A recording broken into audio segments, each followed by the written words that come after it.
खास मेहमान मेरे साथ मौजूद है। सबसे पहले उनका तारुफ करा देती हूँ, फिर चर्चा की शुरुआत करती हूँ कोरोना पर। मेरे साथ अभिनेता राजा मुराद जी हैं। आपका स्वागत है सर न्यूज़ वन इंडिया पर।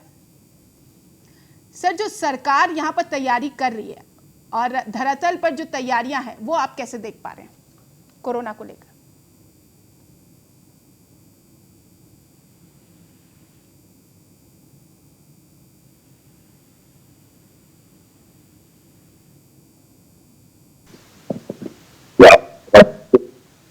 जी हेलो जी जी बिल्कुल, आपकी आवाज आ रही सर। ये सवाल आपने नहीं आ रही है, मैं समझ नहीं पा रहा हूँ। सर, जो सरकार यहाँ पर तैयारियां कर रही है, आप पहले तो कोरोना को लेकर आपका पहला रिएक्शन, जो कोरोना इस कदर हावी हो रहा है उसके पीछे की वजह आप क्या मानते हैं? देखिए, हर बात के लिए सरकार को दोषी करार देना जो है वो गलत है। जी सरकार आपको आदेश देती है कि भाई सैनिटाइजर का इस्तेमाल कीजिए, बिल्कुल। सोशल डिस्टेंसिंग रखिए, सफाई का ख्याल रखिए और उसके अलावा आप मास्क पहनिए, घर में साफ सफाई रखिए। अब ये सरकार के आदेश हैं, इन आदेशों को आपको मानना है। बिल्कुल। और अगर आप नहीं मानते हैं तो ये फिर आपका जोखिम है। कोरोना कभी भी आपके घर खुद चलकर नहीं आता है। आप बाहर जाते हैं, आप बद एहतियाती करते हैं और वो आप उस राक्षस को अपने घर लेकर आते हैं और वो राक्षस जो है वो आपके घर में फैल जाता है। जी। तो कसूर जो है, अगर हर बात का कसूरवार हम सरकार को ठहराते हैं तो गलत है। हमारा जो फर्ज है याद करना, इसको दूर रखना, वो हम कर सकते हैं। और अगर हम भी एहतियात बरतते हैं तो ये 100% हमको नहीं होगा, लेकिन कहीं ना कहीं हमसे चूक हो जाती है। कहीं ना कहीं कोई ऐसी बद एहतियाती हो जाती है जिससे हम इसकी पकड़ में आ जाते हैं। बात के लिए करना कि सरकार क्या कर रही है और सरकार क्या कर रही है, भाई आप क्या कर रहे हैं? सरकार आपको आदेश दे सकती है, लेकिन सरकार आपके घर में आकर आपको मॉनिटर या चेक नहीं कर सकती। तब क्या कहेंगे जब सरकार के नुमाइंदे भी कोरोना पॉजिटिव आ जाएं? हाँ बिल्कुल, देखिए ये बात भी सही है। अब देखिए, मेरा ताल्लुक किसी पॉलिटिकल पार्टी से नहीं है या मैं कोई पॉलिटिशियन नहीं हूँ। मैं आपसे वो बात कह रहा हूँ जो मेरे दिल को लगती है। बिल्कुल। अब कई बार क्या होता है कि सरकार के प्रतिनिधि जनता के सामने जाते हैं, उनसे मिलते हैं, उनकी समस्याओं को सुनते हैं। किसी की भी सरकार हो, किसी भी पार्टी की सरकार हो, मैं एक पार्टी की बात नहीं कर रहा हूँ। तो नेता का काम ही है लोगों से मिलना। अब कहीं ना कहीं से जो है वो संक्रमित हो जाते हैं। जब इतना संपर्क होता है उनका आम आदमी से, तो कहीं ना कहीं वो भी संक्रमित हो जाते हैं। तो मैं यही कह रहा हूं कि आप एहतियात कीजिए। अब देखिए, कुछ मजबूरियां लोगों की भी हैं, जनता की भी कुछ मजबूरियां हैं। जैसे मुंबई का इलाका है, धारावी का, एक खोली में यहाँ 16 लोग रहते हैं जी। और जो वॉशरूम्स होते हैं वहां सुबह लाइन लगती है, लोग डब्बे लेके खड़े हो जाते हैं पानी के। तो चाहकर भी कई बार जो है वो नहीं हो पाती है, एहतियात नहीं हो पाती है। ओवर पॉपुलेशन की वजह से इतनी आबादी है कि नहीं हो पाती है। तो कुछ लोगों की भी मजबूरियां हैं, कुछ सरकार की भी मजबूरियां हैं और कुछ हमारी भी बद एहतियाती है जो हम पूरे तरीके से एहतियात नहीं करते हैं। तो ये एक महामारी है, ये इससे जूझना है, इससे हमें लड़ना है। और देखिए, 130 करोड़ वैक्सीनेशन तो एक साथ नहीं आ सकते हैं। अब उसकी एज वाइज, उम्र के हिसाब से लोगों के नंबर आ रहे हैं। तो इसमें धैर्य रखने की जरूरत है, इसमें एहतियात रखने की जरूरत है, इसमें कम से कम निकलने की जरूरत है, इसमें साफ सफाई की जरूरत है, इसमें हाथ धोने की जरूरत है, इसमें मास्क लगाने की जरूरत है, इसमें सोशल डिस्टेंसिंग की जरूरत है। ये सारी बातें हैं जो हमारे इख्तियार में हैं, लेकिन हम एहतियात नहीं करते, तो कहीं ना कहीं हमसे चूक होती है। और अब क्या है कि ये जो सेकंड, सर आपने कहा एहतियात नहीं बरतते, अखिलेश यादव भी कोरोना पॉजिटिव आए, लेकिन इसका जिम्मेदार सिर्फ और सिर्फ उत्तर प्रदेश की सरकार को माना है उन्होंने।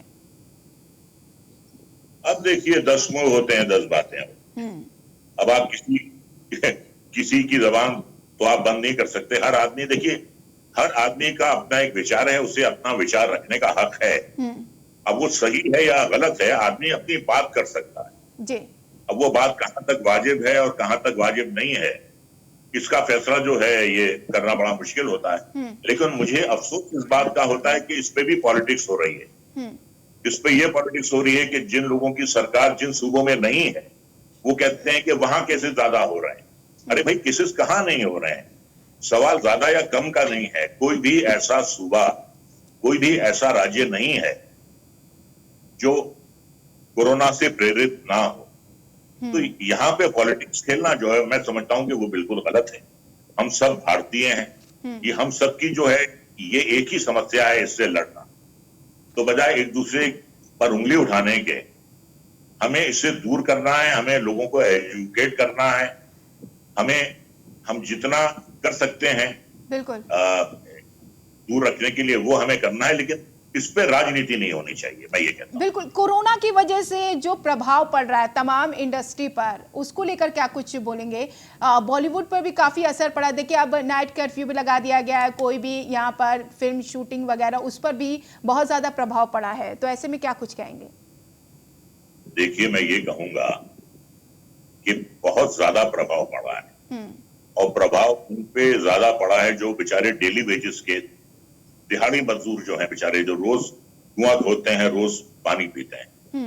उनके लिए ये जो है ये एक बहुत ही सीरियस टाइम है उनके लिए, बहुत ही संजीदा वक्त है ये। तो हमारी तरफ से भी जो हम लोग कर सकते हैं वो हम करते हैं। पिछले साल भी किया था और अभी इसकी शुरुआत हुई है। आज से शूटिंग्स बंद हो गई हैं, फिल्म्स की भी, सीरियल्स की भी। पिछले साल भी हमने वर्कर्स के लिए काफी किया था, जितना भी मुमकिन हो सकता था, और इस साल भी हम करें।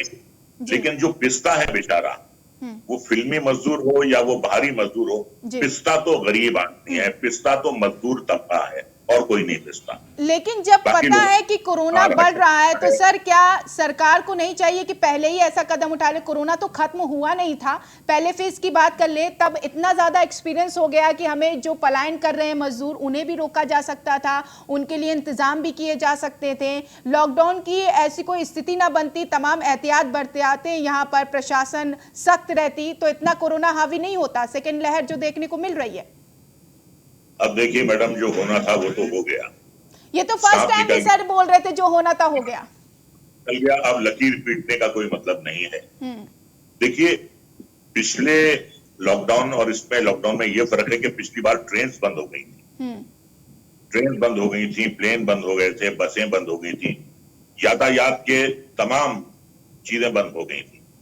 आज ऐसा है कि लॉकडाउन चल रहा है, उसके साथ साथ ट्रेनें भी चल रही हैं, उसके साथ साथ बसें भी चल रही हैं, प्लेन भी चल रहे हैं। तो वो जो एक हड़बड़ाहट थी पिछली बार के लोग पैदल जा रहे हैं, क्योंकि यातायात का कोई इंतजाम नहीं था, इस बार ऐसा नहीं है। देखिए, बेचारे बाहर से लोग यहाँ काम करने के लिए आते हैं, ये बहुत महंगा शहर है, और आदमी चाहता है कि ऐसे वक्त में वो अपनों के साथ ही रहे, बिल्कुल अपने परिवार के साथ रहे, अपने घर में रहे। यहाँ लोग बेचारे मजदूर जो आते हैं, मजबूरी काम में काम करने के लिए आते हैं। अब अगर यहाँ पे काम नहीं है, यहाँ पे रोजगार नहीं है, तो वो चाहते हैं कि वो अपने घर चले जाएं, अपने वतन चले जाएं और अपने परिवार के सदस्यों के साथ रहें। तो इसलिए वो जा रहे हैं। अब उन पे भी उंगली उठाना ठीक नहीं है। हर कुछ तो मजबूरियां रही होंगी, यूं ही कोई बेवफा नहीं होता, तो कुछ ना कुछ मजबूरी उनके साथ भी होती है। तो ये सारी बातें हैं। और ये जो लॉकडाउन लगा है, ये जनता की भलाई के लिए लगा है। ये नहीं है कि आप पे कोई जनता की भलाई के लिए लगा, और जनता को भी समझना है कि कैसे एहतियात बरतना है। सर, वक्त मेरे पास इतना ही है। बिल्कुल, आप कुछ बोलना चाह रहे हैं सर? जी, कुछ शुरू से मैं आपसे ये कह रहा, लेकिन देखिए प्रॉब्लम क्या है। देखिए, इंडस्ट्रियलिस्ट हैं, जो पूंजीपति हैं, जो व्यापारी हैं, उनके पास तो पैसा है, बिल्कुल, लेकिन साथ जो दिहाड़ी मजदूर है बेचारा, वो पिस रहा है, वो पिस रहा है। वाकई इसके लिए सरकार को इंतजाम करना चाहिए ना सर? मेरी बात सुनिए, देखिए क्या होता है, मजदूर बाहर निकलता है मजदूरी करने के लिए। अब अगर उसके पास कुछ नहीं है और वो मजबूरी में बाहर निकलता है, तो इसीलिए निकलता है कि भाई वो थोड़ी मजदूरी कर लेगा तो उससे 2 पैसे मिल जाएंगे। बिल्कुल बिल्कुल। उन 2 पैसों उसका घर चलेगा, उसके परिवार के लिए वो राशन ले आएगा रोज। जैसे कि मैंने आपसे पहले कहा कि वो तो बेचारा डेली वेजेस का है। बिल्कुल। डेली का मतलब ये है काम करो और डेली कमाओ और डेली खाओ। उसके लिए मजबूरी आ रही है, उन लोगों के लिए मजबूरी आ रही है। बिल्कुल। एक बात देखिए सर माफी चाहती हूँ, आपको यहीं पास रोकूंगी।